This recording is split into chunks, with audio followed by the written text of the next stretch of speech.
My name is Richard Perry. I was born 1933, October 14th. I was a student in high school. We didn't fight for that country, really. People don't realize that. The people who went over there, we didn't know we were fighting for the country. We thought we were fighting for the United States, not for their country in Korea. But the Koreans, they didn't have any submarines, for one thing. Right. In 1951. You volunteered to join the Navy in 1951? Yeah, I was born in 33. Okay. I was 18 when it happened. And where did you go to receive basic training? Down in Maryland. When was that? 1951. Okay. Tell me about the basic training. What did you learn there? Oh, how to put out fires aboard ship.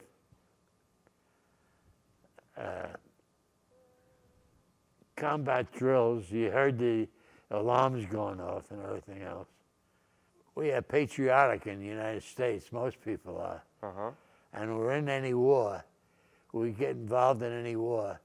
We want to win. I mean, anybody who's in a war wants to win the war, because of the reason that they're going into fight is for a good cause most of the time. I was a hospital corpsman. I was a medical tech. Ah. So what kind of training did you receive? I went to hospital corpsman school. That taught us how to take care of patients. And it was like being a nurse. It was between. It was to be a nurse and a doctor. We were working out in the field, a lot of us. And we had to pick up patients, help operate on them, bandage them, and just generally try to keep them alive.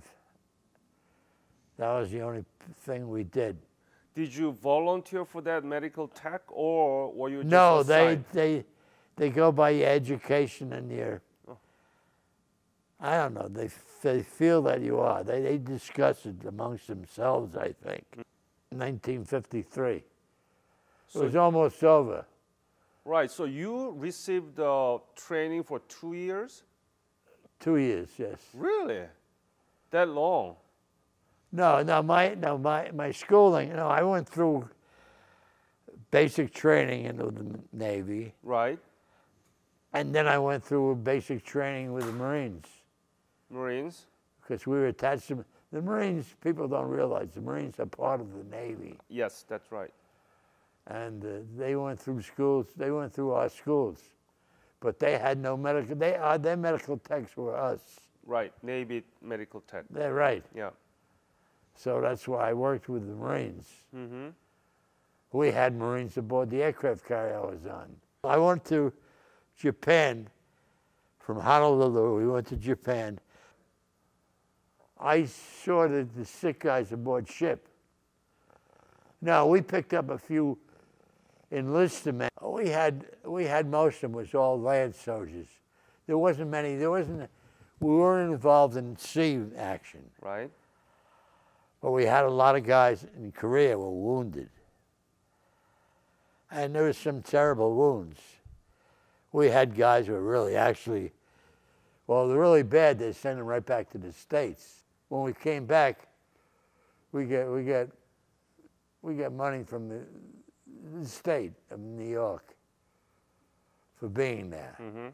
In fact, the guys owned, I don't know, it was like $300 or $400. I forget, $300 I think it was for us. So what do you think is the legacy of Korean War and Korean War veterans? We shouldn't have been involved in things like that. War is terrible anyway. And we had guys, and I know when I worked at St. Albans Naval Hospital, and we had guys who were severely wounded. And that's why I can't think of getting into any more wars. Because I saw really the end where the guys were really bad. If the United States is threatened or is really at war, then we have to be involved in war. But not that's the only thing. Don't get involved in war.